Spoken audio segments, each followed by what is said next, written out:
Shalom Bapak Ibu Saudara semua. Selamat pagi. Gimana kabarnya Bapak Ibu Saudara semua? Kalau luar biasa saya undang kita semua bangkit berdiri yuk. Oke. Nah Bapak Ibu Saudara semua, mungkin hari ini tanggal merah ya. Jadi gak apa-apa, semua yang ada di sini, saya percaya kita bisa menikmati hadirat Tuhan bersama-sama, amin. Dan saya juga yakin dan percaya bahwa setiap kita diberkati oleh Tuhan, amin. Boleh katakan kanan kirinya, kamu diberkati oleh Tuhan. Haleluya, yes, amin. Mari Bapak Ibu Saudara semua, saya mau ajak kita semua untuk masuk dalam hadirat Tuhan. Memberikan waktu setiap kita untuk datang sama Tuhan pagi hari ini. Merasakan kasih-Nya Tuhan. Merasakan kebaikan-Nya Tuhan dalam hidup kita. Pagi hari ini Tuhan, kami tahu Tuhan, kami membutuhkan Engkau dalam hidup kami Tuhan. Terima kasih Tuhan. Thank you Lord Jesus.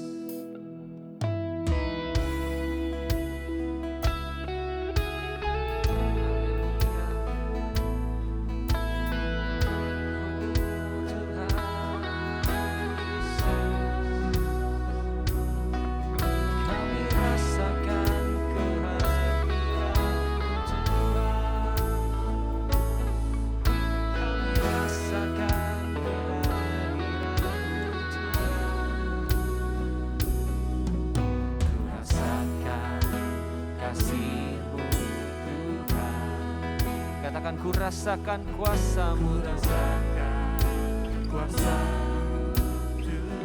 amin.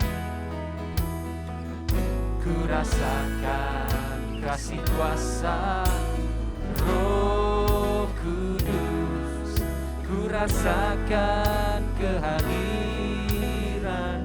Mari jemaat Tuhan katakan, ku rasakan kasih-Mu Tuhan. Mari angkat suaramu. Ku rasakan katakan, ku rasakan kuasa-Mu, ku rasakan kuasa-Mu, amin Tuhan. Ku rasakan kasih kuasa Roh Kudus, ku rasakan kehadiran. Katakan, curahkanlah kuasa-Mu Tuhan, mujizat terjadi di tempat ini. Curahkanlah kuasa-Mu Tuhan, mujizat terjadi sekarang.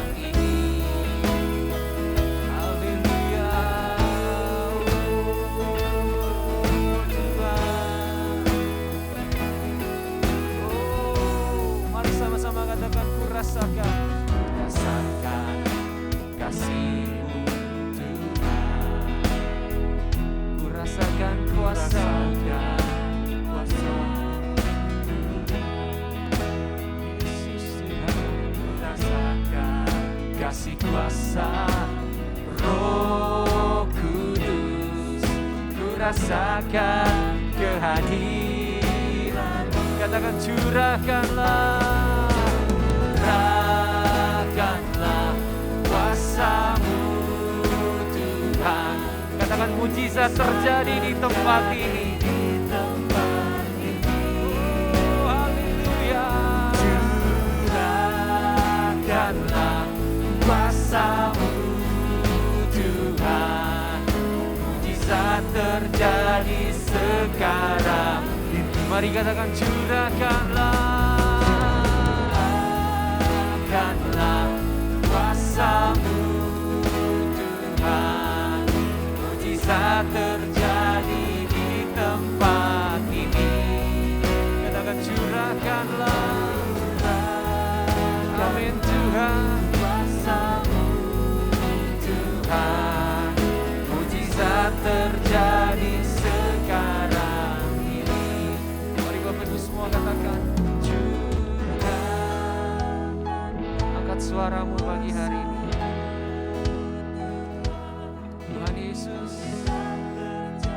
mampu melakukan segala sesuatunya buat kami pagi hari ini Tuhan. Ini kami setiap anak-anak-Mu yang datang beribadah pagi hari ini Tuhan. Lihat kami Tuhan. Yes. Dengan lembut katakan curahkanlah.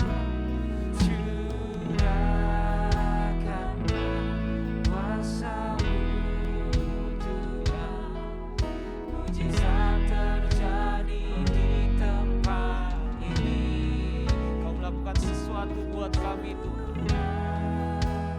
curahkanlah Tuhan kuasa-Mu, mujizat terjadi sekarang. Mari sama-sama angkat suara-Mu, katakan curahkanlah, curahkanlah kuasa-Mu Tuhan, mujizat terjadi di tempat ini. Kau hadir bagi kami Tuhan.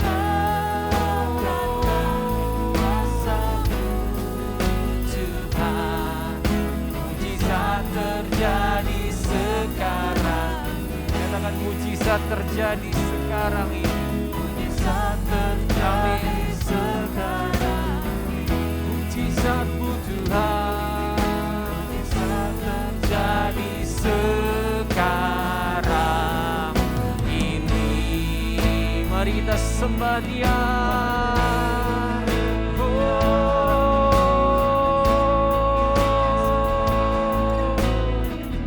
Kasih-Mu Tuhan, kebaikan-Mu Tuhan, bagi kami setiap anak-anak-Mu Tuhan. Lord Jesus, haleluya.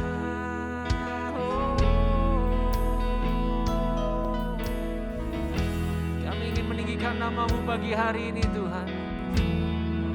Kami ingin menaikkan setiap pujian kami bagi-Mu Tuhan. Kami ingin menaikkan setiap penyembahan kami bagi-Mu Tuhan. Bermasmur bagi nama-Mu yang kudus Tuhan. Karena kami tahu Tuhan Allah yang kami sembah adalah Allah yang begitu luar biasa, Allah yang begitu besar dan hebat Tuhan. Dan tiada seperti-Mu Tuhan. Bagi-Mu pujian Tuhan, bagi-Mu hormat. Kami naikkan angkat suara kami bagi-Mu Tuhan.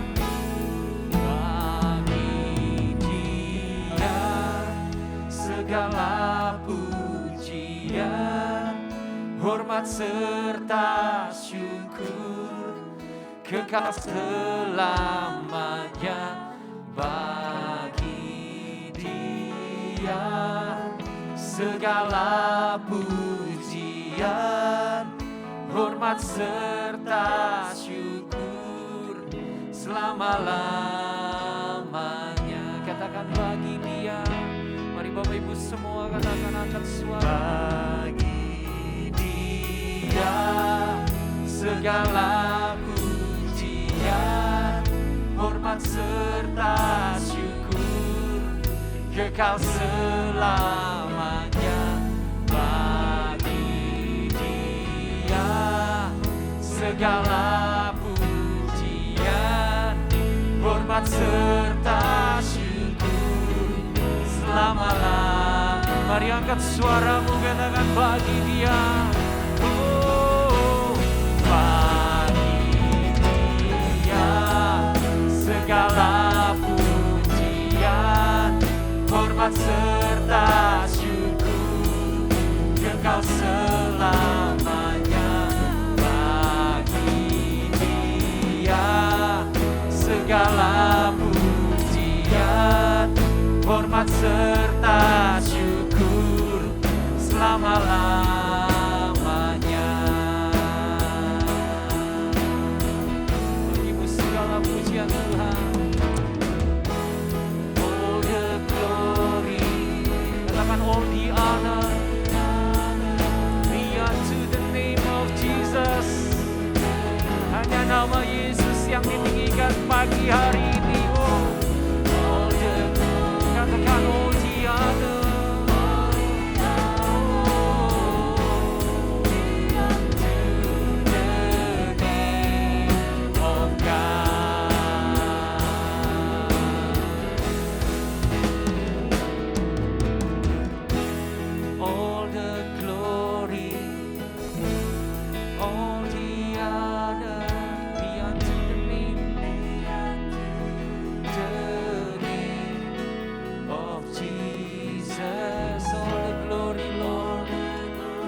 terima setiap pujian dan penyembahan kami pagi hari ini Tuhan.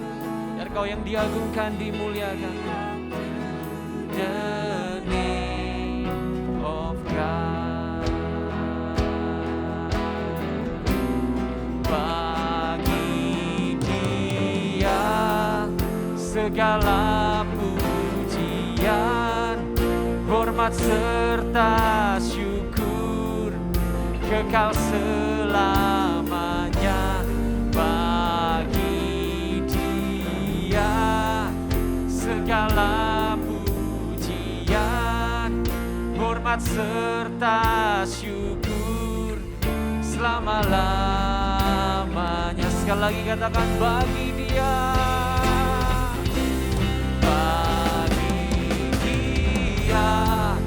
Segala pujian, hormat serta syukur kekal selamanya. Bagi Dia segala pujian, hormat serta syukur selama-lamanya. Katakan selamanya. Selama-lamanya.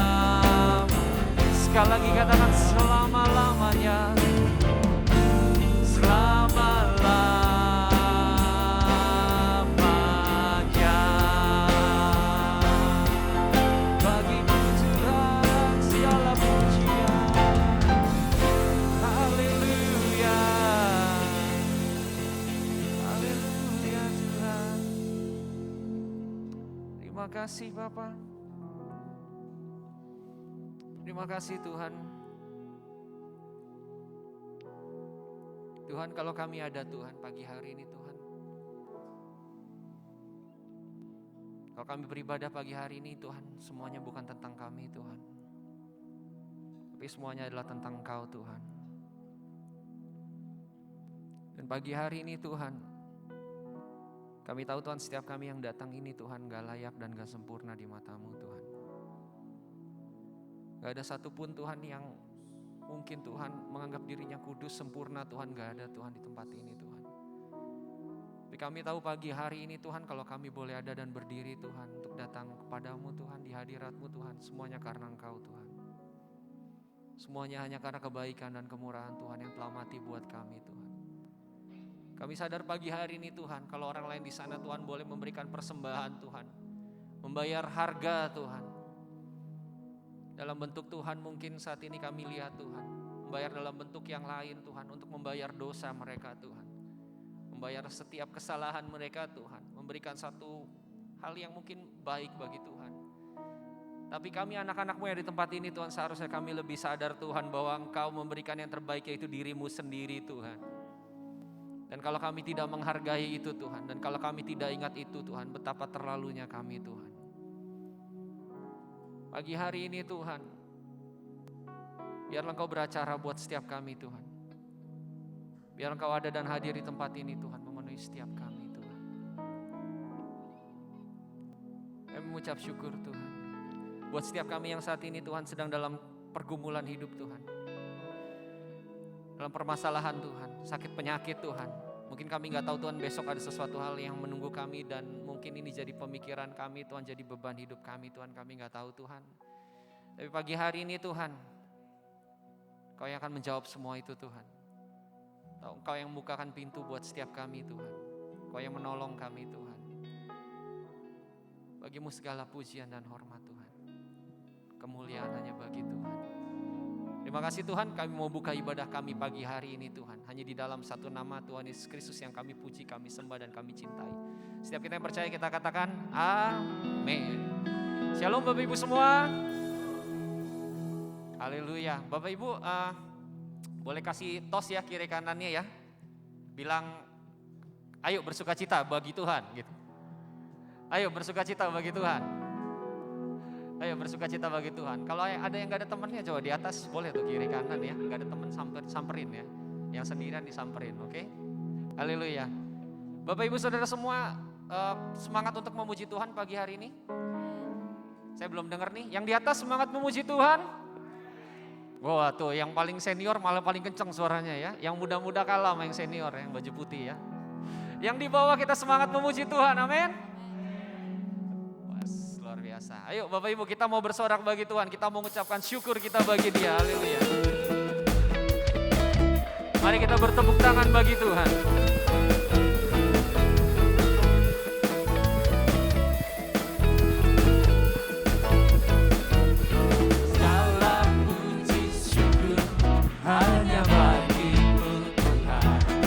Mau gerakin badannya boleh, goyang kiri kanan ya. Mau tepuk tangan oke, mau bersenyum oke, semuanya oke. Bersorak, tinggikan nama-Mu. Katakan haleluya. Dari awal lagi ya, kita katakan segala puji syukur bagi-Mu Tuhan. Yes, hanya bagi-Mu Tuhan. Sebab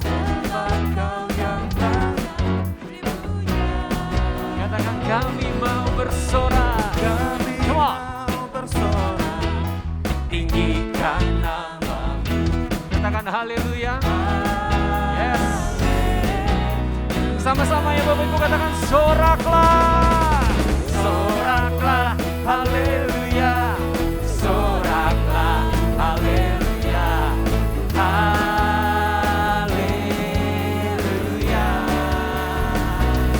Katakan soraklah, soraklah, haleluya, soraklah, haleluya, haleluya. Biar musik memuji Tuhan, haleluya. Dan semua kita bersuka cita pagi hari ini, amin. Yes. Mari Bapak Ibu katakan segala puji syukur hanya bagi-Mu Tuhan. Segala puji syukur hanya bagi-Mu Tuhan. Sebab Kau yang layak. Katakan kami mau bersorak. Kami mau bersorak. Tinggikan nama-Mu. Katakan haleluya. Haleluya. Soraklah, soraklah, haleluya. Soraklah, haleluya. Haleluya. Oh, oh. Soraklah, haleluya. Oh, soraklah, haleluya.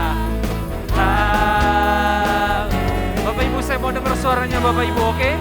Bertepuk tangan di atas kepala boleh.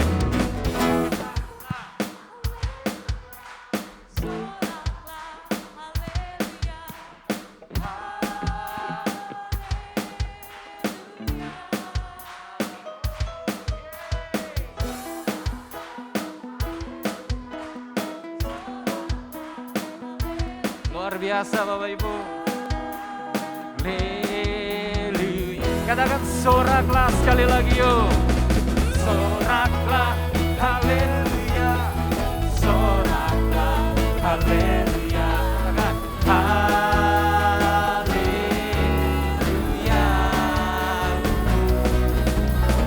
Soraklah, haleluya. Soraklah, haleluya. Haleluya. Katakan haleluya.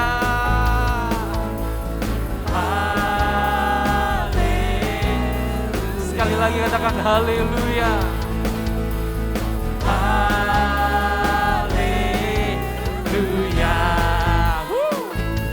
Bagi-Mu Tuhan segala pujian. Yes. Beri kemuliaan dong buat Tuhan kita Yesus, haleluya.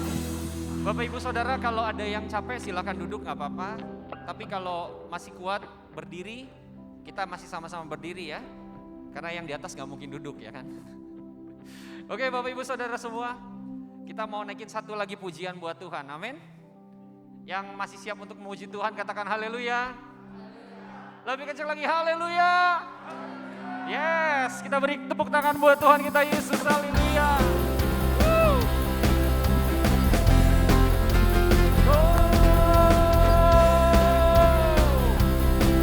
Yesus Tuhan. Mari sama-sama katakan firman. Firman Katakan perisai iman. Perisai iman di setiap waktu. Yang lindungi setiap kita, amin. Lindung Yes. dari siapa. Katakan tak pernah ku ragu.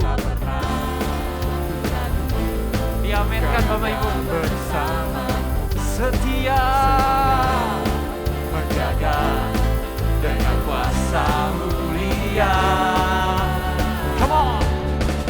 Hanya di dalam namanya Yesus kau sumber pengharapan di sepanjang hidupku. Hanya di dalam kuasa-Nya pasti tersedia kemenangan bagiku selama-lama. Come on, memuji Tuhan. Kita bertepuk tangan bagi Dia. Yeah. Mari sama-sama katakan kebenaran yang bebaskan. Kebenaran yang bebas Selalu berikanku kekuatan. selalu berikanku kekuatan hadapi segala tantangan. Katakan tak pernah. Karena Dia bersama kita, amin. Bersama Yesus setia menjaga dengan kuasa mulia. katakan hanya di dalam namanya Yesus kau sumber pengharapan di sepanjang hidupku. hanya Di dalam kuasa-Nya pasti tersedia kemenangan bagiku selama. Bapak Ibu kita katakan dalam namanya. Dalam namanya pengharapan. Dalam namanya ada pengharapan. Dalam kuasa-Nya kemenangan. Sekali lagi katakan dalam namanya. Dalam namanya ada pengharapan. Dalam kuasa-Nya kemenangan. Mari sama-sama katakan. Hanya di dalam namanya Yesus kau sumber pengharapan di sepanjang hidupku. Amin. Hanya di dalam kuasa-Nya pasti tersedia kemenangan bagiku Sekali lagi ya katakan hanya di dalam namanya Yesus kau sumber pengharapan di sepanjang hidupku.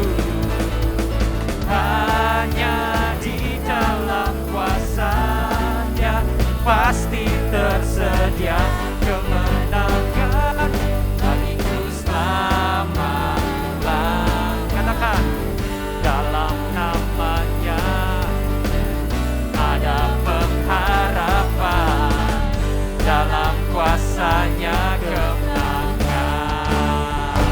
beri kemuliaan bagi Tuhan kita Yesus. Haleluya. Silakan duduk Bapak Ibu Saudara semua.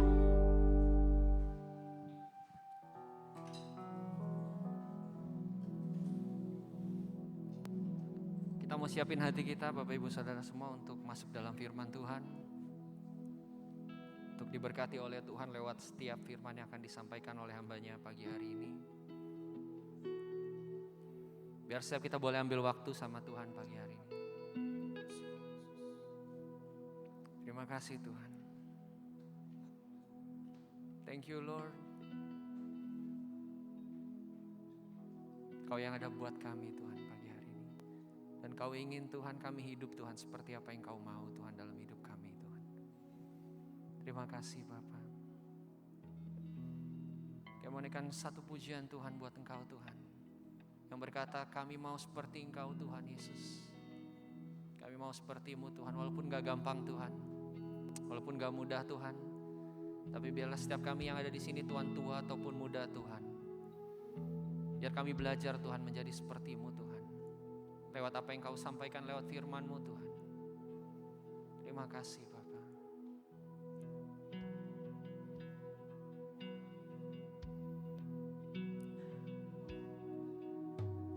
Ku mau seperti-Mu Yesus, disempurnakan selalu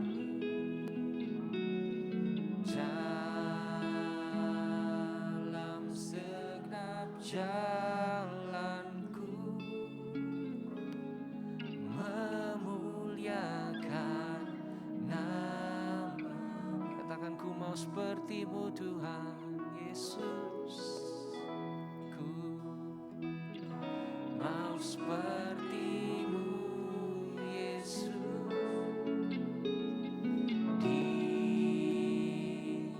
disempurnakan selalu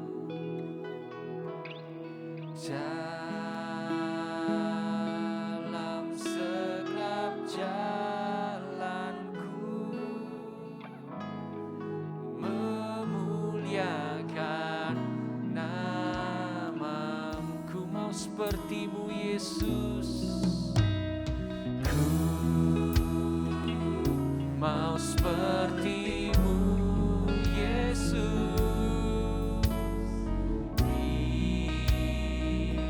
disempurnakan selalu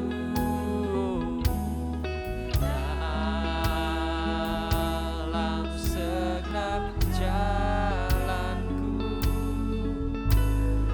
memuliakan nama-Mu.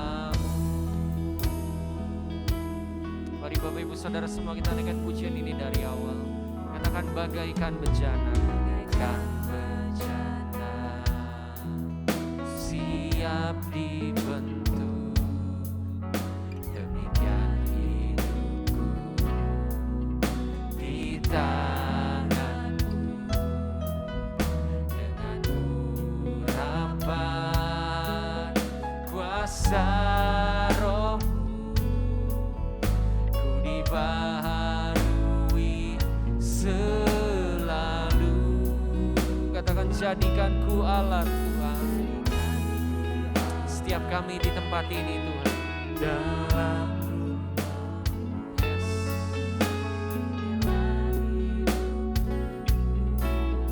di tangan-Mu, bentuklah seturut kehendak-Mu Tuhan,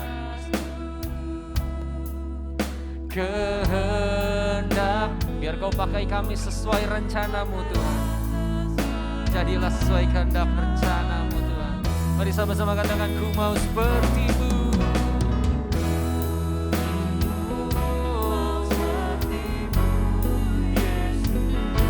Sempurnakan, sempurnakan selalu dalam segenap jalanku, memuliakan. Katakan, ku mau seperti-Mu Yesus Tuhan. Oh, seperti-Mu Yesus, sempurnakan, sempurnakan selalu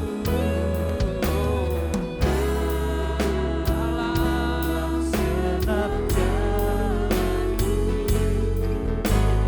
memuliakan nama. Bapak Ibu Saudara semua, pagi hari ini Tuhan mau berkata bagi kita semua pagi hari ini, gak ada satupun di antara kita yang sempurna. Tapi pagi hari ini Dia mau ingatkan setiap kita, setiap kelemahan kita, setiap kekurangan kita, setiap hal yang tidak baik dalam hidup kita, Dia ganti. Dia buat jadi sempurna sepertinya. Kita sadari pagi hari ini Tuhan mau berkata, Engkau sempurna di mataku. Kau mulia di mataku dan Kau berharga di mataku. Pagi hari ini biarlah setiap kita merasakan kasih-Nya Tuhan kembali. Merasakan cintanya Tuhan kembali buat hidup kita. Anugerah yang begitu besar yang kita tidak pandang dengan sebelah mata dan tidak jadikan sia-sia dalam hidup kita. Kau berikan buat setiap kami Tuhan. Mari Bapak Ibu, saya mau ajak kita naikkan pujian ini menjadi doa kita sama-sama. Katakan, ku mau seperti-Mu. Ku mau seperti-Mu, Yesus. Amin Tuhan. Sempurnakan selalu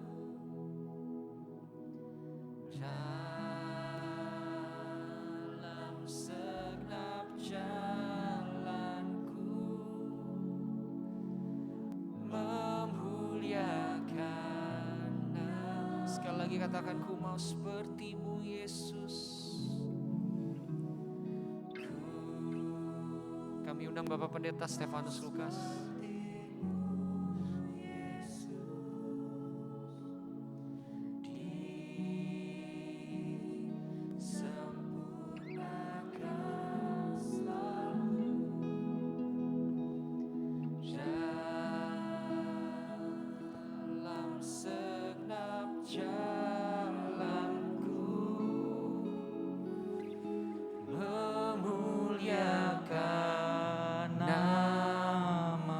Memuliakan nama-Mu Tuhan, memuliakan nama-Mu. Sekali lagi katakan, memuliakan-Mu Tuhan, memuliakan nama-Mu.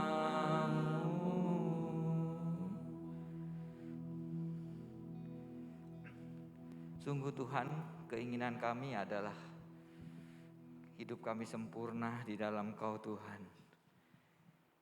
Hidup kami dapat memuliakan Kau di mana kami berada. Kalau saat ini kami bersama dalam ibadah minggu pagi siang ini Tuhan, kalau sebentar kami ingin mendengarkan sabda firman-Mu, biar kiranya Tuhan sendiri yang mengurapi, Engkau sendiri yang berbicara, atau apapun Tuhan yang ingin Kau sampaikan bagi kami, sehingga kami lebih mengerti, memahami Tuhan, apa kehendak Tuhan, apa rencana Tuhan, apa yang dapat kami lakukan untuk masa depan kami Tuhan. Karena hanya di dalam Engkau Tuhan kami melihat sesuatu kekuatan yang datang dari-Mu Tuhan. Di dalam Kau ada kemenangan, di dalam Kau Tuhan ada perubahan dalam kehidupan kami. Terima kasih Tuhan Yesus.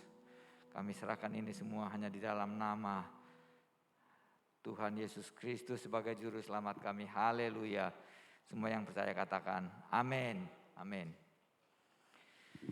Selamat pagi menjelang siang Bapak Ibu dan saudara sekalian yang dikasihi Tuhan Yesus. Hari ini kita bersyukur ada di rumah Tuhan. Ini suaranya kayaknya menggema. Saya buka ya. Jarak saya jauh jadi tidak masalah. Ini ada 3 meteran. Karena lebih nyaman kalau dibuka. Beberapa saudara kita hari ini memang tidak hadir karena mereka ada pelayanan penginjilan ke Kalimantan. Jadi ada 8 anggota jemaat kita yang pergi ke Kalimantan untuk pelayanan di sana. Jadi termasuk Pak Jonathan tidak hadir bersama dengan kita. Juga hari ini adalah hari libur, tapi banyak teman-teman kita mungkin yang keluar kota gitu ya, yang dengan keluarga mereka pergi ke sana. Beberapa hari yang lalu kita melihat di televisi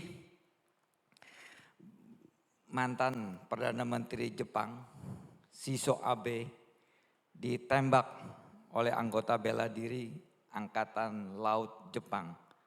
Pada saat dia berpidato, dia kampanye di wilayah Nara, sehingga dia jatuh tergeletak dengan 2 kali tembakan. Langsung dibawa ke rumah sakit, tidak sadarkan diri, mungkin beritanya juga meninggal karena dikatakan ada henti jantung. Kejadian ini memperlihatkan kepada kita bahwa ada banyak orang yang mempunyai sifat benci, sifat iri, sifat dendam. Bagaimana sifat ini ada pada manusia, sakit hati yang dimiliki oleh manusia. Sehingga orang ini mau membunuh Perdana Menteri Jepang itu. Padahal sudah mantan, sudah tidak berkuasa lagi, tapi ada benci dalam dirinya, kita tidak tahu kebencian apa. Alkitab kita mengatakan bahwa semua manusia adalah jahat. Tidak ada satupun manusia yang baik sebetulnya. Tetapi hanya kecuali mereka itu yang sudah berubah menjadi manusia baru, mereka yang sudah mengenal Kristus, yang sudah tidak ada sifat-sifat jahat lagi dalam diri manusia. Tapi kalau masih belum ada perubahan seperti itu, sampai saat ini kita masih jumpai banyak manusia itu adalah jahat. Walaupun dia rajin beribadah ke gereja, walaupun dia ber-KTP Kristen. Tapi kalau dia tidak berubah, hidupnya tidak menjadi manusia baru, kalau hidupnya tidak memiliki hubungan intim dengan Tuhan, maka sifat manusia lamanya adalah jahat tetap ada dalam diri manusia. Apalagi pada saat mereka kepepet, tidak ada uang dan sebagainya. Sehingga mereka mau menipu kiri kanan dan sebagainya.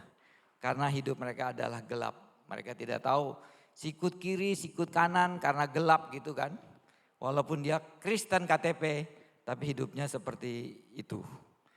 Nah hari ini tema gereja kita adalah tentang hubungan intim. Maka tema kita adalah apakah kita memiliki hubungan intim dengan Tuhan. Temanya itu. Apakah kita memiliki hubungan intim dengan Tuhan? Tema ini adalah most important all dari semua kehidupan kita. Tema ini adalah sangat penting dalam kehidupan. Dasar dari kehidupan kekristenan kita. Jadi intisarinya kita mengikut Kristus atau kita menjadi pengikut Kristus. Kita adalah murid Kristus intinya. Kalau kita tidak hidup intim dengan Tuhan, maka akan terjadi kekecewaan, akan terjadi keluh kesah dan sebagainya. Dasar daripada hidup intim dengan Tuhan adalah kasih. Kasih. Jadi kasih apa yang dikatakan oleh Alkitab ini, Alkitab hukum yang utama dan pertama adalah kasih. Bagaimana kita mengasihi Tuhan dengan segenap hati kita, bagaimana kita mengasihi sesama kita dengan seperti diri kita sendiri. Jadi dasarnya adalah kasih. Kembali lagi ke tema, apakah kita memiliki hubungan intim dengan Tuhan? Untuk kita hidup intim dengan Tuhan, bukan suatu kewajiban kita harus intim dengan Tuhan. Tetapi merupakan kebutuhan kita.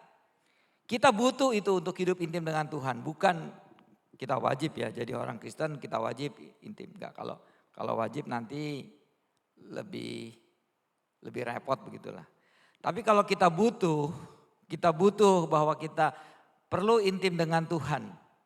Maka kita berusaha untuk kita bisa mendapatkan hidup keintiman dengan Tuhan.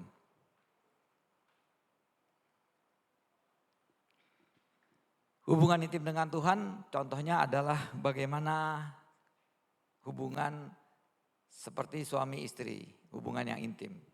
Dia tahu apa yang dibutuhkan suaminya, suami tahu apa yang dibutuhkan istrinya. Tidak perlu berkata-kata dengan panjang dan sebagainya, dia tahu suaminya perlu makan, perlu kopi, perlu roti gitu kan. Udah tahu begitu. Jadi hubungan intim dengan suami istri seperti itu, atau hubungan intim orang tua dengan anak, atau anak dengan orang tua, atau ada hubungan intim antara saudara kandung, kakak, adik kakak dan sebagainya, atau hubungan intim dengan teman-teman, sahabat, hubungan intim dengan mereka. Seperti itu contoh hubungan intim bagaimana kita dengan Tuhan. Tidak ada cara atau metode, bentuk, langkah-langkah bagaimana supaya kita dapat berhubungan intim dengan Tuhan. Oh, ada yang orang caranya baca Alkitab sampai habis, nggak ada begitu. Caranya kita berdoa setiap jam ini, tidak ada. Masing-masing memiliki kebutuhan sendiri bagaimana dia bisa hubungan intim dengan Tuhan. Hubungan intim dengan Tuhan itu adalah pribadi antara kita dengan Tuhan. Kalau kita mau memiliki hubungan intim dengan Tuhan, maka kita akan mendapatkan hal-hal luar biasa yang kita alami dalam kehidupan. Kita tidak akan mengalami hal-hal yang seperti orang dunia alami, pasti akan ada berbeda. Tuhan memberikan kebebasan kepada manusia. Kalau kita mau berhasil, mau sukses, mau bahagia, mau mendapatkan damai sejahtera, mau mendapatkan apa makna hidup kita ini adalah hidup intim dengan Tuhan. Sejak awal Tuhan Yesus ada di dunia, bagaimana Yesus mengajar kepada murid-muridnya. Yesus mengajarkan doa Bapa kami yang diajarkan muridnya untuk supaya bagaimana bisa berdoa. Bapa yang ada di dalam surga. Kata-kata Bapa menyatakan bahwa kita sebagai umatnya, sebagai ciptaannya yang ingin dikembalikan kepada Allah. Kita menyebut dia bukan Tuhan atau Tuhan yang Maha Esa atau Allah yang sebagainya. Tapi kita panggilnya adalah Bapa. Bapa. Kita di Alkitab kita sebutkan anak. Itu menyatakan bahwa hubungan intim antara Bapa dengan anak itu di awal sudah tertulis, sudah tertera seperti itu. Tetapi di dalam kehidupan kita kesehari-harian, hampir kita belum menyatakan bahwa hidup kita intim dengan Tuhan. Makanya temanya adalah apakah kita sudah memiliki hidup intim dengan Tuhan. Bila saat ini kita belum, memang kita terus belajar untuk bagaimana kita dapat hidup intim dengan Tuhan. Juga dalam kisah-kisah pada waktu Yesus bersama dengan murid-muridnya, Yesus menceritakan bagaimana dia sendiri itu sebagai apa. Kita baca dalam kitab Yohanes 15 ayat 4. Ini sudah sangat terkenal. Yesus katakan, aku adalah pokok anggur yang benar, engkau adalah carang-carangnya. Yohanes 15 ayat 4, apa yang dikatakan di sini? Kalau kisahnya cukup panjang, saya ngambil secuplik aja, tapi nanti kami akan mengambil manfaat dari cerita ini. Tinggallah di dalam aku dan aku di dalam kamu, sama seperti ranting tidak dapat berbuah dari dirinya sendiri. Kalau ia tidak tinggal pada pokok anggur, demikian juga kamu tidak berbuah jikalau kamu tidak tinggal di dalam aku. Hidup intim dengan Tuhan. Di Alkitab ini katakan ada banyak cerita, tapi kami ambil yang cerita yang sangat penting adalah Yesus katakan, aku pokok anggur yang benar, kamu adalah ranting-rantingnya. Kalau ranting itu tidak menempel pada pokok anggur itu, maka ranting itu tidak mendapat oksigen, tidak mendapat air, tidak mendapat asupan makanan. Maka ranting itu lama-lama akan kering dan dibuang, dibakar. Kalau ranting itu di luar pokok itu, misalkan patah atau retak gitu ya, tidak ada hubungan dengan pokok itu, juga ranting itu akan kering dan patah, akan dibuang dan dibakar orang. Makanya kalau orang Kristen yang murtad, orang Kristen yang keluar dari pokok anggur itu, dia akan dibakar dan masuk neraka. Alkitab katakan begitu. Tapi kami tidak ke arah sana, kami hanya berpokok bagaimana hidup kita menjadi pokok anggur yang benar. Di ayat yang keempat ini, kalau kami renungkan secara mendalam, Yesus katakan, tinggallah di dalam aku dan aku di dalam kamu. Tinggallah di dalam aku, tinggal bersama aku. Di sini ada konotasi yang mengatakan ada emosional di dalam diri Yesus, bahwa Yesus mengajak kita, mengajak umatnya, mengajak murid-muridnya untuk tinggal bersama dengan dia. Ayo, tinggal sama saya, bersama dengan saya. Jangan kamu tinggal sendirian, susah nanti. Jadi ada emosi yang disampaikan Yesus, bahwa Yesus mengajak kepada kita semua agar kita tinggal di dalam Dia dan aku di dalam kamu. Nah, ajakan Yesus ini yang kerap kali kita belum respon dalam kehidupan kita dan kita diamkan saja, kita cuekkan saja sehingga kita mengalami pergumulan-pergumulan dalam kehidupan kita. Kita terus berjuang dalam kehidupan kita berjuang sendiri untuk mencukupi kebutuhan-kebutuhan keseharian kita dengan tenaga kita, dengan waktu kita, dengan akal kita, dengan pikiran kita. Padahal Yesus mengajak dengan keterbukaan hatinya supaya kita sebagai umat pilihannya untuk tinggal bersama dengan Dia. Berarti kita tetap ada menempel kepada Dia. Contoh, beberapa tokoh di Alkitab, hampir semua sih tokoh-tokoh di Alkitab, terutama Perjanjian Lama yang kami ambil, adalah tokoh-tokoh yang memiliki hubungan intim dengan Tuhan. Contohnya adalah Henokh. Henokh itu sangat jarang sekali dibicarakan di gereja karena hanya beberapa perikop atau beberapa kata yang tertulis di dalam Alkitab. Kita buka kitab Kejadian 5 ayat 22 sampai 24.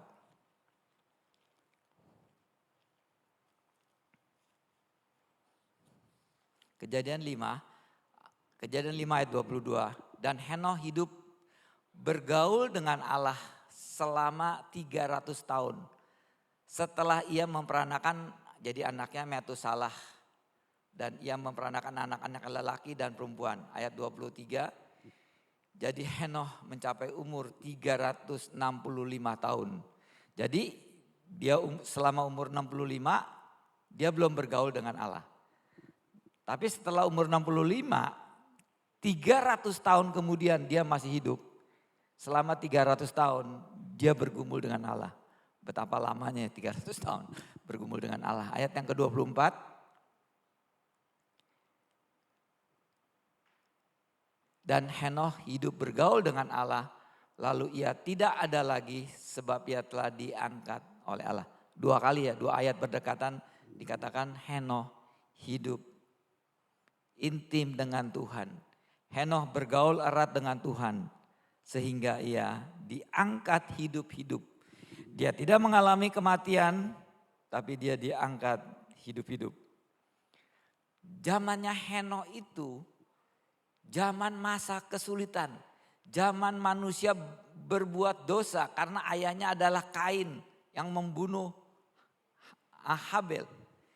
Jadi zamannya Henokh itu bukan zamannya zaman baik gitu, zaman keadaan aman baik-baik saja. Zaman banyak pada waktu zamannya Henokh manusia berbuat dosa, kawin dengan banyak wanita dan sebagainya. Hidup tidak benar. Sehingga kalau kami memperhatikan bagaimana Henokh hidup di dalam lingkungannya dengan kondisinya. Dia tidak punya mentor. Dia tidak ada pendeta yang membimbing dia. Dia sendirian. Tidak ada teman, tidak ada sahabat yang mensupport dia. Beda dengan zaman kita sekarang sebetulnya. Tapi Henokh bisa. Bagaimana dia bisa bergaul mendekatkan diri dengan Tuhan. Dengan mungkin dengan beberapa firman Tuhan yang dia dapat dari kakeknya Abraham. Dia dapatkan pengetahuan tentang firman Tuhan atau suara Allah dari kakeknya apa dari ayahnya begitulah. Sehingga dia mampu atau dapat bergaul erat dengan Tuhan 300 tahun. Dan juga Henokh itu pada zamannya dia mengalami hal luar biasa. Dia hidup intim dengan Tuhan. Dia sendirian, tidak banyak orang-orang di sekelilingnya yang mendampingi dia. Tidak ada kawan, tidak bisa berdiskusi, tidak bisa tanya sini tanya sana. Tidak ada Alkitab, tidak ada petunjuk yang dia dapatkan. Bagaimana pada saat-saat dia mengalami kelemahan, ada keinginan daging yang dia mau lakukan. Tetapi Henokh mampu mengatasi itu. Nah, di kitab Yudas 1 ayat 14 sampai 15. Mungkin kami tidak bacakan, kami terangkan aja. Di sini Henokh mengatakan di kitab Yudas mengatakan Henokh itu mempunyai visi ke depan yang luar biasa. Bahwa Henokh itu sudah tahu bahwa itu kan di zaman perjanjian lama nih ya. Bahwa Yesus Kristus itu akan datang yang kedua kalinya dengan ribuan orang-orang kudus untuk menghukum orang-orang fasik. Nah itu dikatakan dalam Yudas 1 ayat 14-15. Jadi bagaimana Henokh yang bergaul dengan Tuhan. Dia dapat melihat perkara-perkara yang jauh ke depan. Bukan hanya kedatangan Yesus yang pertama, tapi dia melihat jauh ke depan kedatangan Yesus yang kedua dengan ribuan orang kudus akan menghakimi orang-orang fasik yang tidak mau mengenal Tuhan. Dapat visi luar biasa karena hubungan intim dengan Allah. Di kitab Ibrani 11 ayat 5-6 dikatakan, Henokh menjadikan hidupnya berkenan dengan Allah. Karena dengan iman yang dimiliki Henokh, dia dapat hidup dekat dengan Allah. Tanpa iman tidak mungkin orang berkenan kepada Allah. Hidup Henokh yang terus menerus begitu erat dengan Tuhan dan terjaga kesalehannya membuat Allah berkenan kepada Henokh dan Allah disenangkan oleh hidup Henokh. Beberapa minggu yang lalu di tempat kita ini di sini ada pelatihan musik ya sama para song leader singer sebetulnya. Beberapa orang mengikuti acara ini dan di pelatihan itu disampaikan bagaimana kalau kita melayani Tuhan, pemusik ya, penyanyi atau song leader, mungkin pelayan-pelayan yang lain juga lah ya, seperti membawa firman Tuhan, saya dan sebagainya. Kalau kami melayani Tuhan, misalkan musik lah ya, ini cuma gampang contohnya, main musik, skillnya pinter, main musiknya pinter, main gitarnya pinter, mainnya pinter. Tapi kalau hatinya tidak dekat dengan Tuhan, maka apa yang kita mainkan musik itu hanya sebagai entertainment, sebagai hiburan saja bagi jemaat. Tetapi urapan Roh Kudusnya itu hampir tidak terlihat. Hanya sebagai entertainment, sebagai sama kalau kita ada acara-acara di luar, kita nonton musik-musik band, mereka menyanyi dengan profesional, dengan skill yang luar biasa, mereka menyanyi lagu-lagu tanpa ada Roh Kudus yang membimbingnya, maka itu hanya suatu hiburan saja. Gereja pun seperti itu. Kalau gereja kita memuji Tuhan, jemaat Tuhan juga hanya maaf kalau cuman dengar saja, ikut-ikut juga nyanyi, tapi hatinya tidak melekat kepada Tuhan, hatinya kita tidak sungguh-sungguh memuji Tuhan. Maka setelah selesai ibadah, kita paling cuman wah senang saja, senang. Hatinya senang habis ibadah, kayaknya kok enak ya ke gereja nyaman. Tapi setelah itu hari berikutnya dan jam berikutnya kehidupannya akan kembali lagi seperti kehidupan semula. Mengalami kesulitan akan ada omelan, kekecewaan. Tapi kalau orang yang bersama dengan Tuhan, orang yang hidupnya intim dengan Tuhan, ada kesulitan, tidak mengeluh. Tidak mengeluh. Dia akan tahu walaupun ada kesulitan ini, tidak apa-apa. Tidak menjadi saya menjadi susah, menjadi menderita. Ada kesulitan tidak membawa dia itu menjadi menderita. Karena hidupnya intim dengan Tuhan. Beda. Tapi kalau orang yang tidak intim dengan Tuhan, ada kesulitan, ngomel-ngomel, mengeluh. Kok begini, Tuhan begini, begitu dan sebagainya.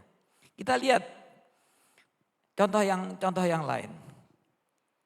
Tadi Henokh, kami berikan contoh Henokh, hidup intim dengan Tuhan. Yang kedua, Daud. Ini saya ngambil yang top-top aja lah ya, yang banyak sekali waktunya kagak cukup kalau yang lain-lain.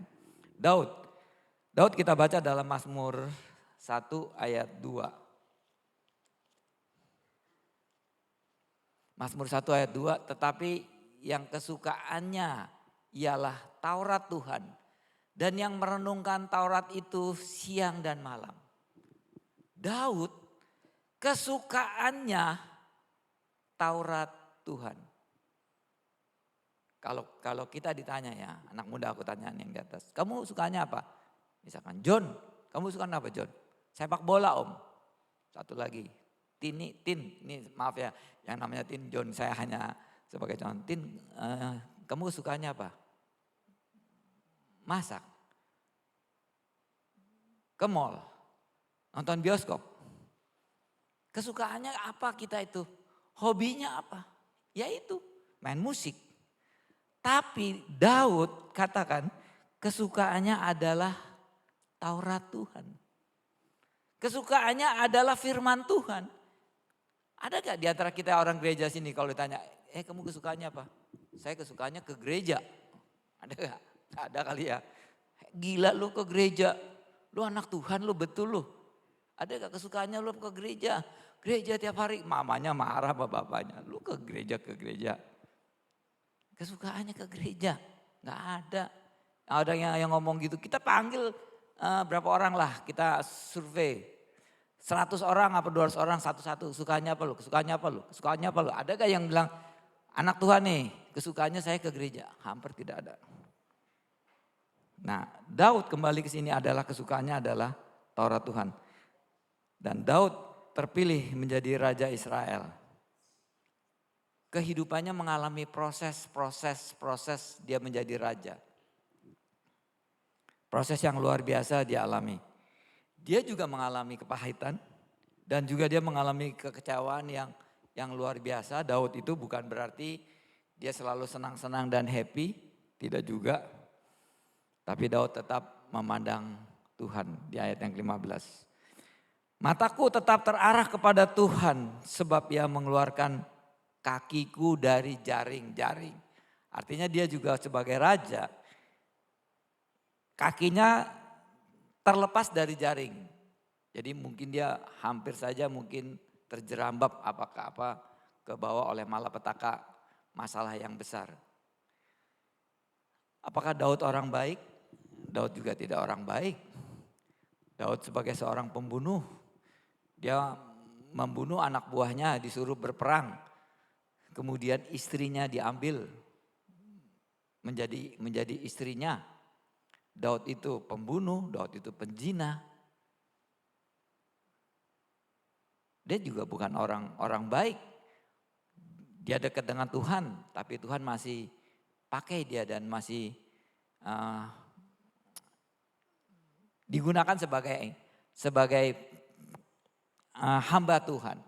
Karena hatinya Daud melekat kepada Tuhan. Kesukaannya adalah Taurat Tuhan dan kesukaannya adalah bermazmur. Kalau Bapak Ibu baca di kitab Mazmur 119. satu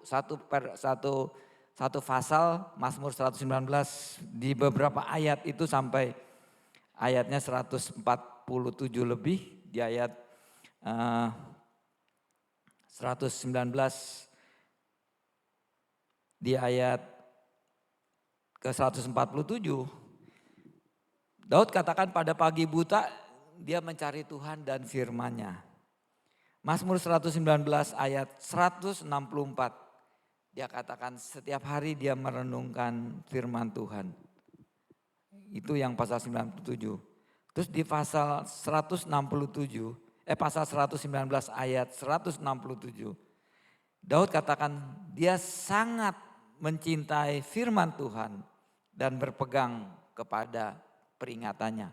Jadi di kitab-kitab Mazmur banyak kata-kata Daud yang Daud sampaikan dari hatinya ditulis dalam kitab Mazmur.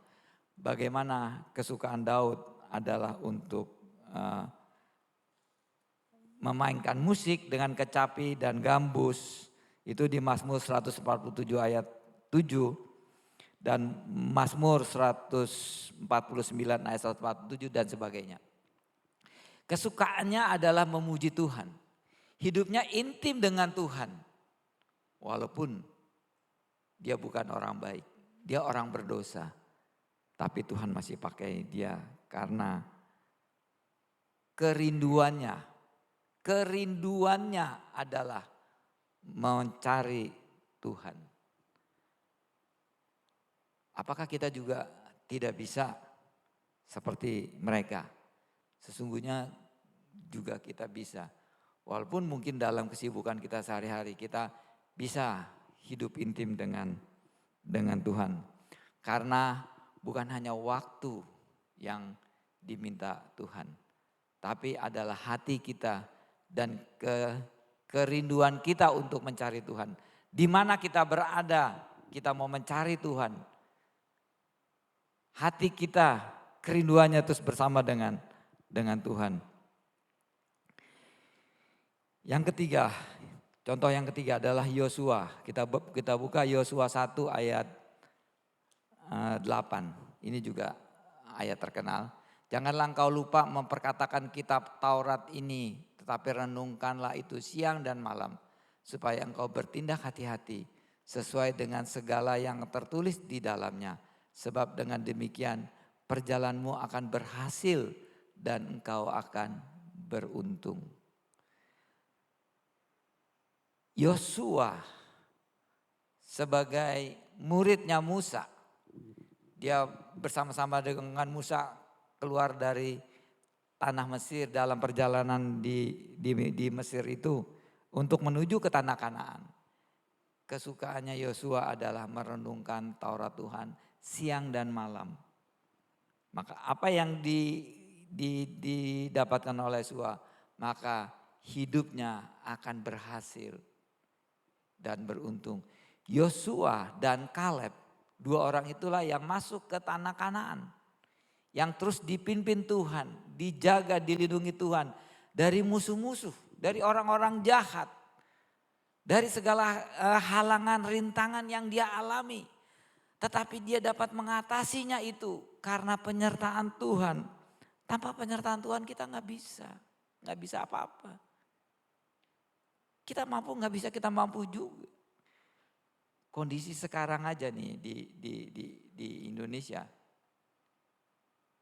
Dolar ini sudah capai 15.000. Dulu dolar 12.000 aja sudah setengah mati. Dolar sekarang udah 15.000. Kemarin dolar sebelum-sebelumnya 14.000 bertahan terus berbulan-bulan apa setahun gitu ya. Dolar 14.000. Sekarang udah sampai 15.000. Negara Sri Lanka sudah bangkrut.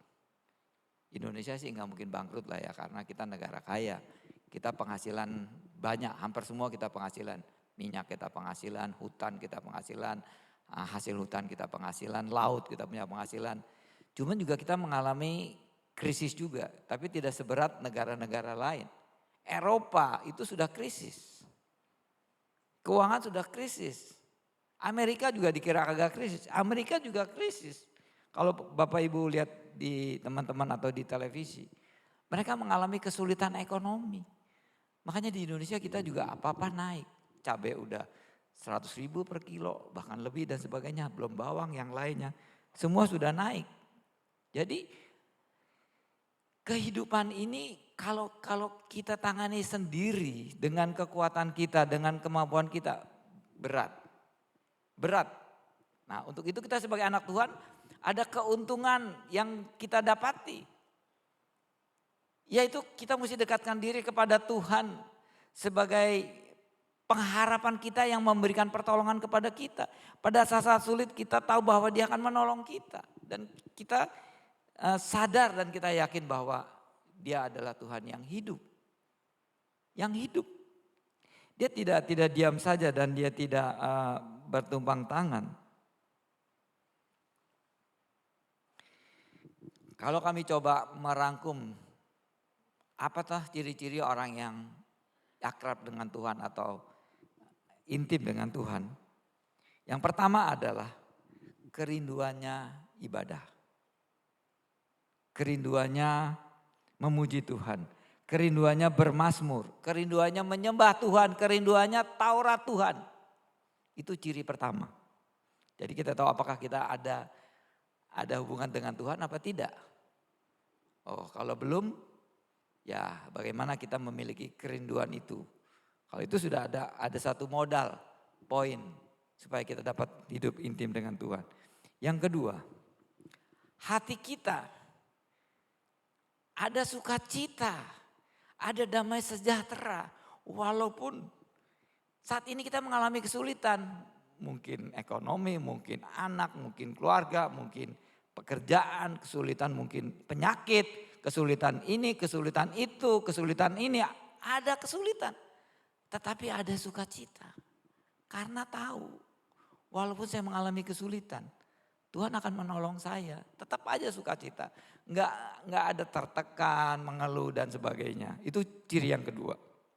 Yang ketiga, tidak ada khawatir, tidak ada takut, tidak ada gelisah. Ya walaupun bilang dolar 15.000, ya udah biarin aja. Itu buat mereka, saya sih nggak apa-apa. Tenang aja, bisnisnya nggak jalan, nggak juga. Coba lihat aja, Tuhan akan tolong lah, akan tetap jalan.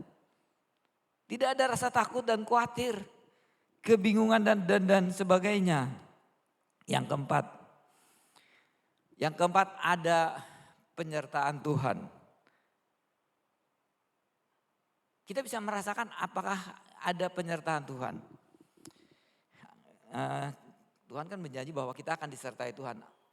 Kalau kita hidup intim dengan Tuhan, di mana kita jalan, sesungguhnya kita jalan ke sini. Tuhan ada jalan ke sini.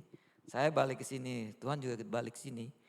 Saya putar, Roh Kudus putar juga ke kita. Ada penyertaan Tuhan, di mana kita ada, Tuhan ada. Dan itu mesti dirasakan bahwa Tuhan ada di mana kita ada. Jangan aku di sini nggak ada. Cuman jangan berbuatnya aneh-aneh, jangan berbuat dosa lah. Jangan berjalannya sorry ya ke diskotik atau apa yang berbuat dosa.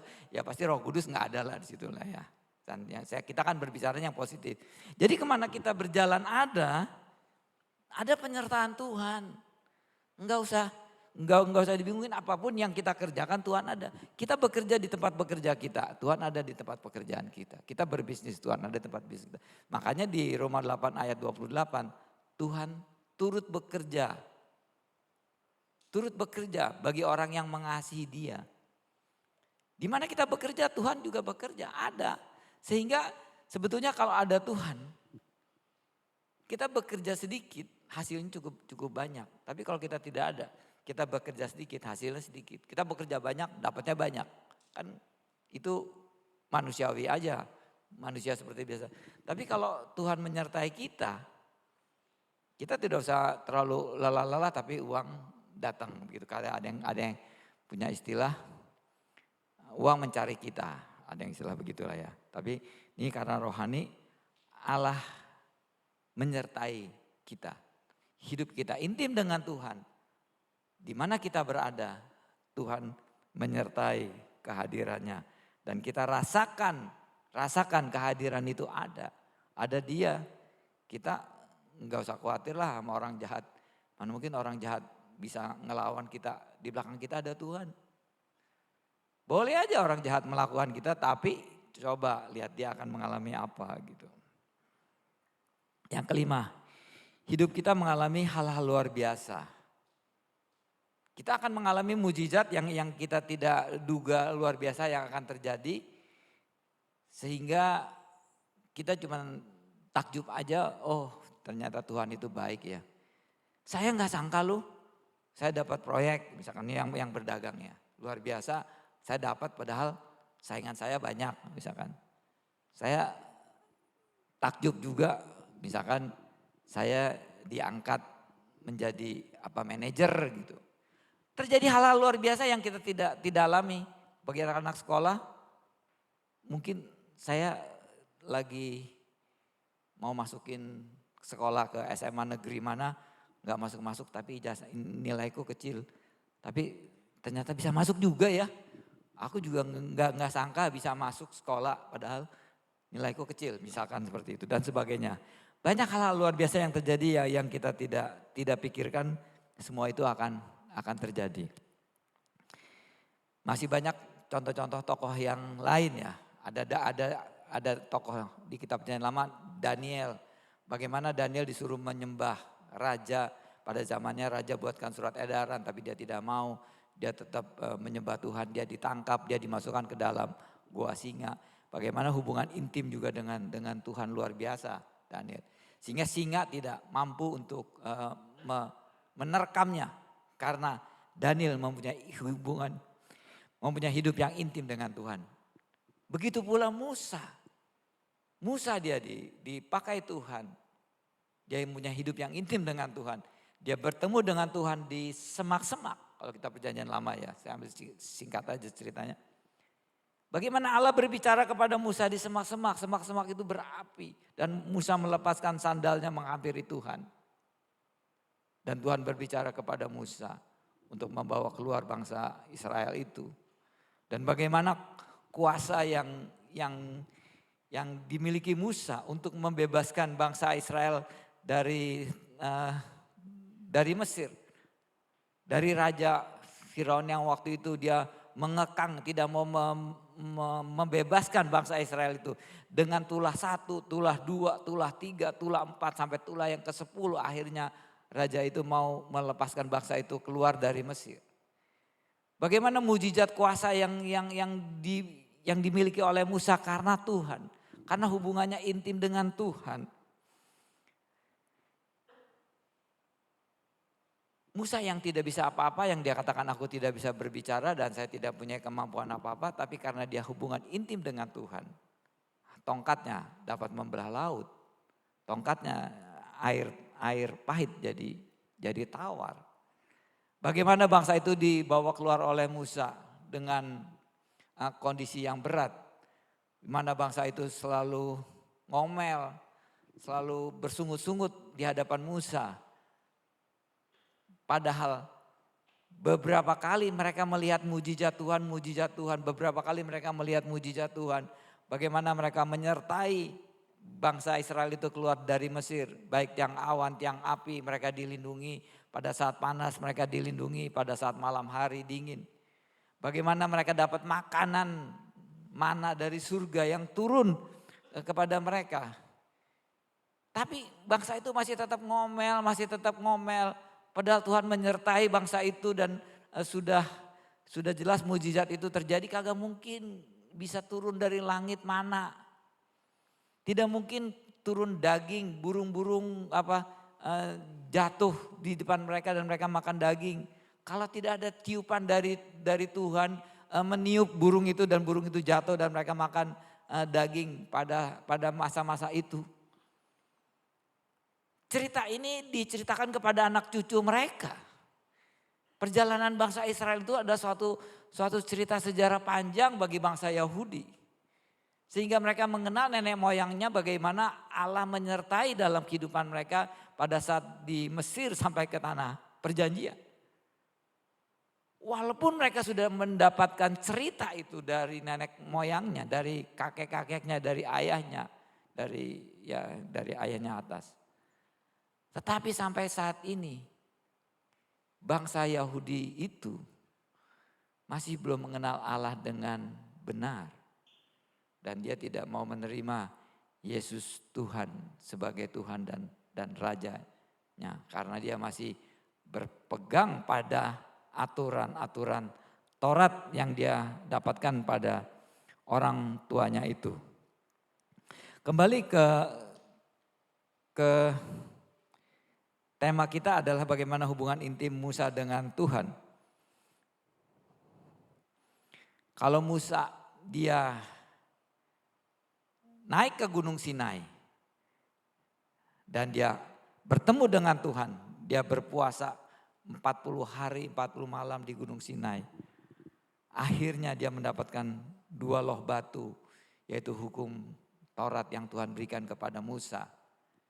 Musa masih tetap tidak mau tinggalkan gunung itu. Dia begitu nyaman bersama dengan Tuhan di Gunung Sinai itu. Tetapi Tuhan menyuruh Musa untuk kembali ke kelompoknya, ke teman-temannya. Disuruh turun oleh Allah untuk kamu harus kembali ke Allah. Lihat bagaimana umatku, bangsa Israel itu, mereka menyembah berhala, mereka membuat lembu emas untuk mereka sembah. Kamu turun ke bawah. Dalam hubungan intim dengan Tuhan, Musa begitu dekat dan tidak mau berpisah gitu dengan Tuhan. Bagaimana hubungan intim seorang ayah dengan anak, begitu pula seorang suami istri dengan suami. Banyak di antara hubungan intim yang begitu dekat antara suami istri. Pada saat suaminya meninggal, istrinya merasa tertekan karena hidup dalam kesendirian. Karena hubungan intim yang begitu dekat. Begitu pula bagaimana seorang suami yang tertekan hidupnya. Merasa tertekan lah ya, karena kehilangan dari orang yang dikasihinya. Istrinya dipanggil pulang Tuhan.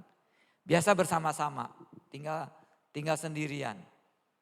Karena dia begitu intimnya dekat dengan suami istri itu. Dia menjadi tertekan. Beberapa bulan setelah ditinggal pulang suami atau istrinya, salah satu di antara mereka hidupnya jadi sakit-sakitan. Tidak begitu lama juga dipanggil pulang Tuhan juga. Karena kesenangannya hilang. Karena mereka intim berdua, ada kesukaan, ada kesenangannya yang mereka alami dalam kehidupan karena intimnya suami dengan istrinya. Nah begitu pula bagaimana hubungan intim kita dengan Tuhan. Kalau kita sudah intim dengan Tuhan seperti Musa. Pada saat dia disuruh untuk kembali ke umatnya. Begitu berat bagi Musa untuk meninggalkan Tuhan. Tetapi tugas yang harus dia sampaikan, 2 batu loh itu diberikan kepada murid-murid. Kepada umat Tuhan pada waktu itu di perjalanan itu. Kalau Musa begitu intim dengan Tuhan, artinya kalau orang-orang yang mempunyai hubungan intim dengan Tuhan, maka orang itu punya sifatnya Allah. Kalau kita intim dengan Tuhan, maka sifat-sifat Allah itu dimiliki oleh orang itu. Sifat-sifat Allah adalah Allah yang bermurah hati, Allah yang panjang sabar, Allah yang mengampuni, Allah yang berdaulat, Allah yang memiliki otoritas, Allah yang berkeadilan. Sifat-sifat Allah itu dimiliki oleh orang yang hidup intim dengan Tuhan. Gak mungkin orang yang hidupnya intim dengan Tuhan, sifatnya seperti sifat manusia biasa. Marah-marah, emosional. Orang hidup intim dengan Tuhan ngomel-ngomel, enggak mungkin. Allah itu panjang sabar, murah hati. Enggak mungkin seperti itu. Jadi kalau kita belum hubungan intim dengan Tuhan. Kita cari Tuhan dan kita dapatkan. Kita tidak perlu menumpangi tangan kursi-kursi yang kosong. Dalam nama Tuhan Yesus Tuhan kirimkan kursi-kursi ini. Dalam nama Tuhan Yesus kirimkan jiwa-jiwa untuk kursi. Enggak perlu. Kalau kita hidup intim dengan Tuhan di jemaat nih yang segini aja. Gini. Beberapa bulan ke depan. Enggak usah kita tumpangi tangan kursi yang kosong. Penuh sendiri. Amin. Penuh sendiri. Gak mungkin, gak mungkin tidak ada penyertaan Tuhan, tidak mungkin. Kita tidak usah repot-repot untuk lakukan ini, lakukan itu. Allah yang akan bekerja dalam kehidupan kita, semuanya dimudahkan. Semuanya dimudahkan. Tidak ada hal-hal yang sulit kita alami dalam kehidupan kalau kita bersama dengan Tuhan.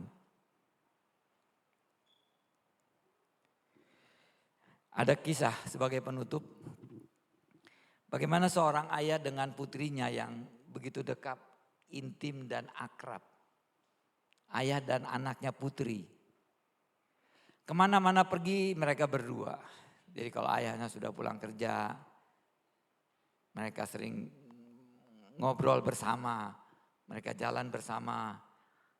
Anaknya putri dibawa. Bisa aja dia ajak makan, bisa kemana-kemana. Begitu akrabnya ayah dan putrinya ini. Suatu ketika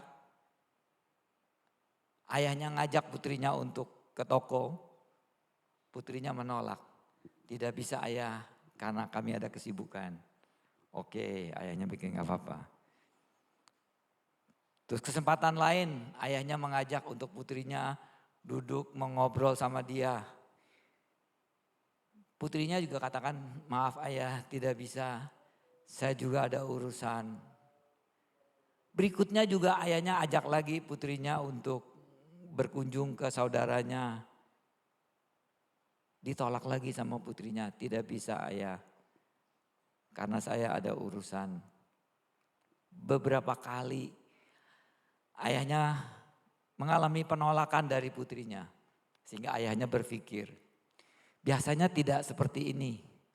Biasanya selalu mau ikut.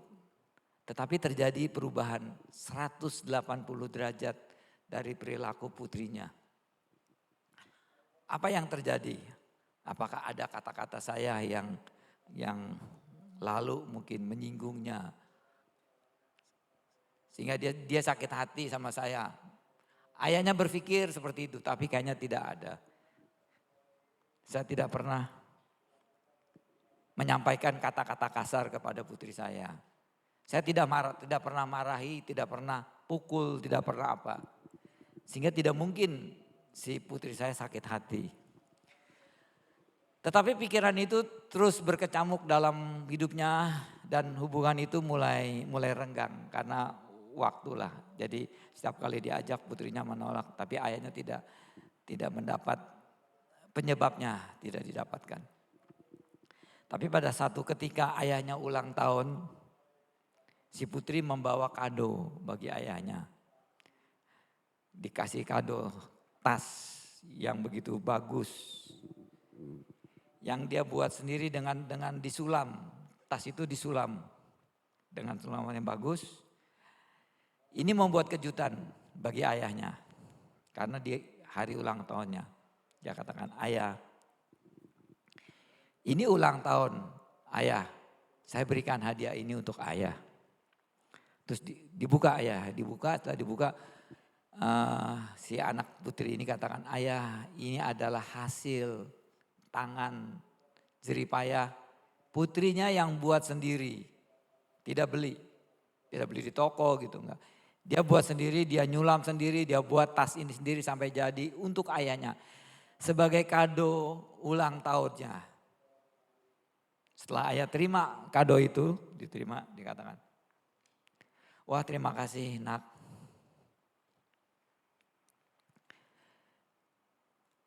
Kalau saya tahu kado ini kamu yang buat. Lebih baik saya beli kado itu di toko, di mana. Bapak bayar kado itu. Supaya kamu tidak banyak waktu untuk membuat tas itu. Sehingga Papa kehilangan kamu. Kehilangan waktu, kehilangan perjumpaan bersama yang selama ini pernah kita lakukan. Hanya gara-gara kamu membuat sulaman dan kamu tidak ada waktu untuk ayah. Apa yang kamu berikan ini secara fisik tidak salah. Tetapi secara hubungan intim kita mengalami kehilangan. Nah, begitu pula dengan Tuhan kita. Kalau kita banyak pelayanan, banyak melakukan pekerjaan untuk Tuhan. Tetapi kita tidak memiliki hubungan intim dengan Tuhan, maka Tuhan akan kehilangan perjumpaan dengan kita.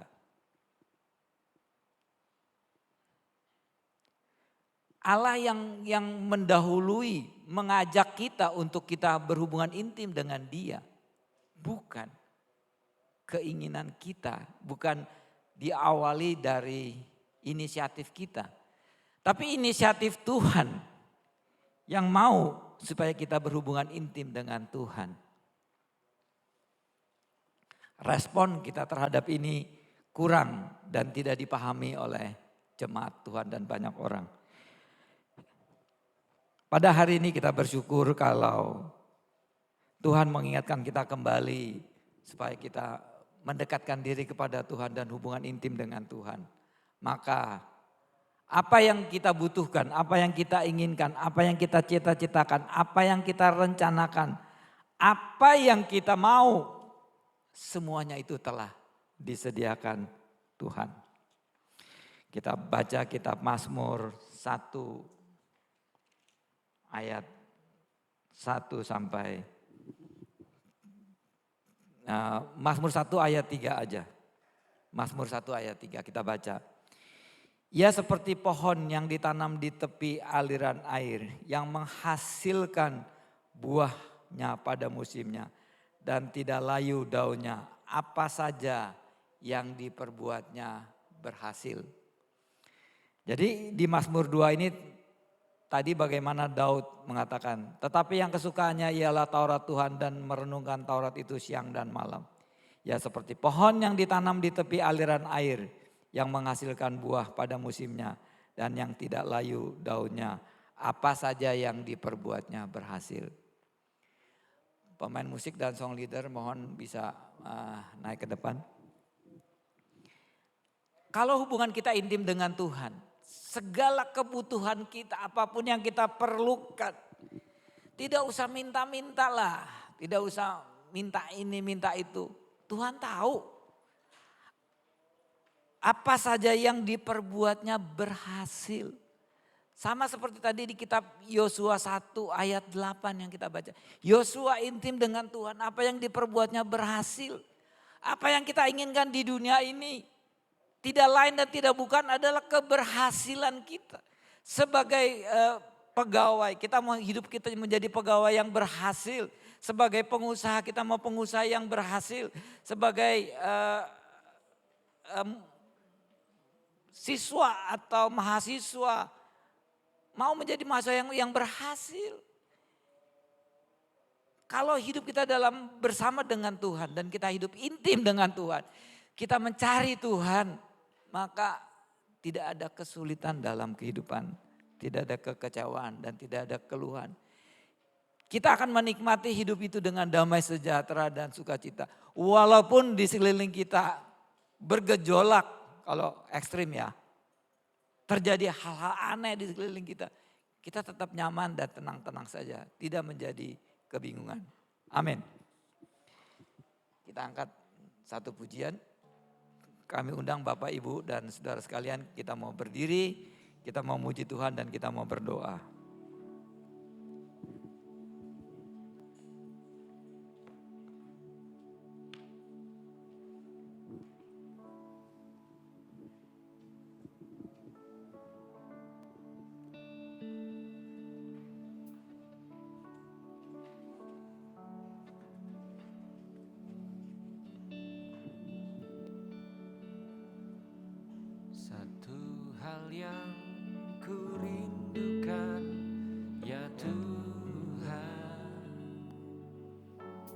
selalu berada di dekatmu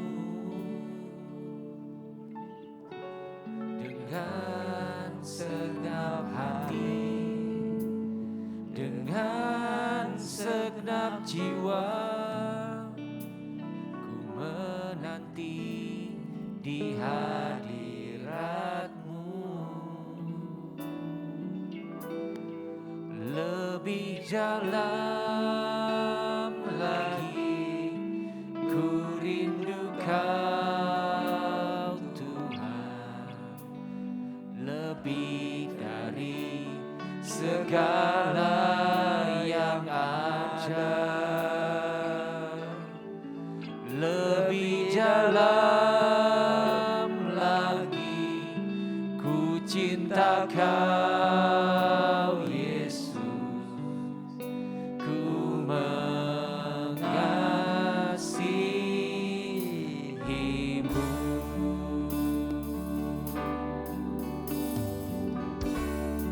Mari katakan Sekali lagi kita nyanyikan satu kali lagi. Satu hal yang ku rindukan, ya Tuhan, selalu berada di dekat-Mu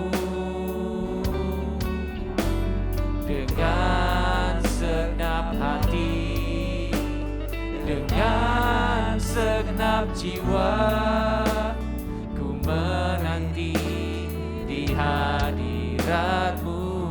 Mari katakan lebih dalam lagi, lebih dalam lagi ku rindu Kau Tuhan, lebih dari segala yang ada, lebih dalam lagi ku cinta Kau Yesus, ku mengasihi-Mu.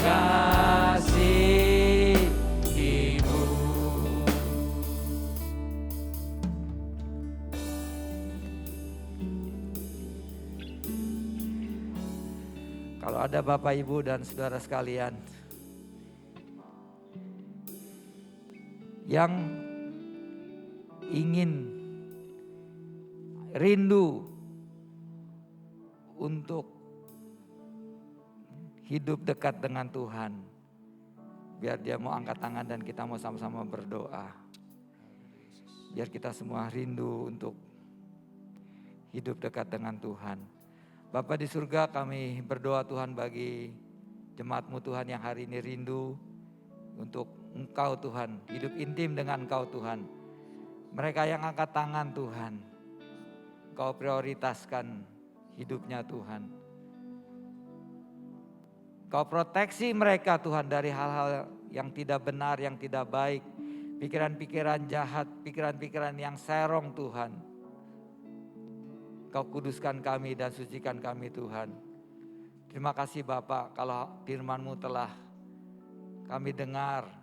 Biar firman ini menjadi pembaharuan bagi kami. Firman ini meningkatkan kualitas kami, hubungan kami dengan Kau Tuhan. Agar kami dapat melihat segala banyak perkara besar akan terjadi dalam kehidupan kami. Yang menurut kami tidak dapat kami lakukan, tapi di dalam Engkau Tuhan kami lihat banyak perkara besar terjadi. Terima kasih Tuhan Yesus, Engkau mengasihi jemaat-Mu di tempat ini Tuhan. Engkau melihat hati kami Tuhan.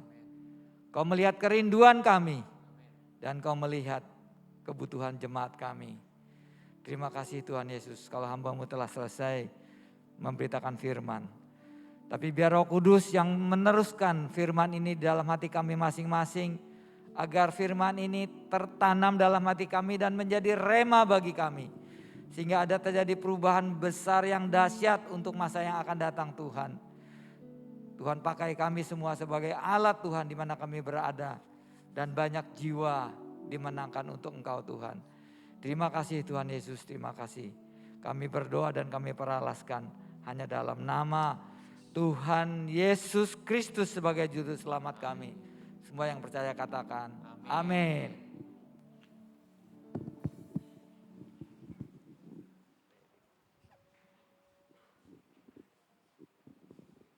Baik, Bapak Ibu Saudara semua, kita diberkati dengan firman Tuhan hari ini, amin.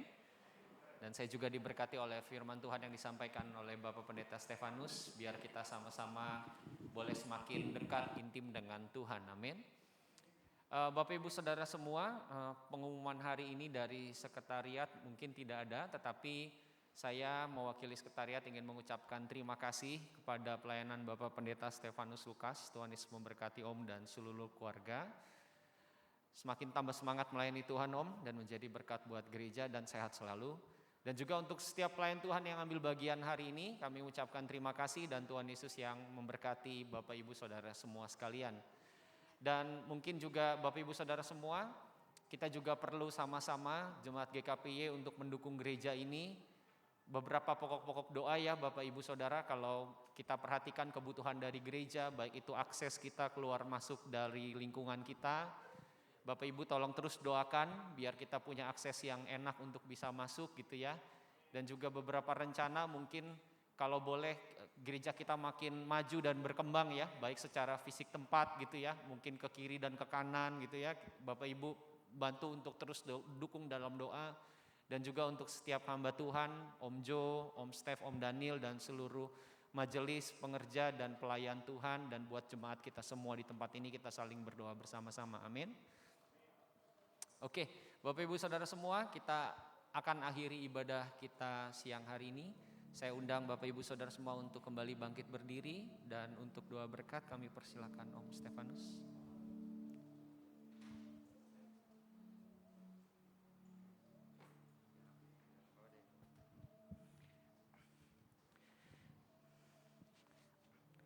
Kembali kami datang kepadamu Tuhan pada siang hari ini. Kalau ibadah hari ini telah selesai Tuhan, sebentar kami akan meninggalkan tempat ini. Dan kami telah banyak memuji Tuhan, dan kami juga mendengarkan sabda firman Tuhan. Biar apakah yang kami kerjakan hari ini Tuhan, Engkau berkenan, dan Engkau menerima apapun yang kami kerjakan hari ini dengan segala hal-hal yang kurang Tuhan. Engkau akan mensempurnakan pada masa yang akan datang. Terima kasih Tuhan Yesus, kami berdoa bagi saudara-saudara kami yang tidak hadir saat ini. Mungkin mereka ada di mana Engkau tahu, tapi tetap Tuhan Kau jaga juga kehidupan mereka. Untuk itu Tuhan, sebelum kami meninggalkan tempat ini, kami mohon berkat-Mu Engkau curahkan bagi kami. Saudara-saudaraku yang dikasihi Tuhan Yesus, kita mau angkat tangan dan kita mohon berkat Tuhan. Saudaraku yang dikasihi Tuhan Yesus, terimalah berkat, damai sejahtera, sukacita, pertolongan daripada Allah Bapa dan Putranya yang tunggal, yaitu Tuhan Yesus Kristus, dengan persekutuan Roh Kudus, mulai siang hari ini sampai selama-lamanya. Terima kasih Yesus, terima kasih Yesus, beri syukur hanya bagimu ya Allahku, ya Tuhanku.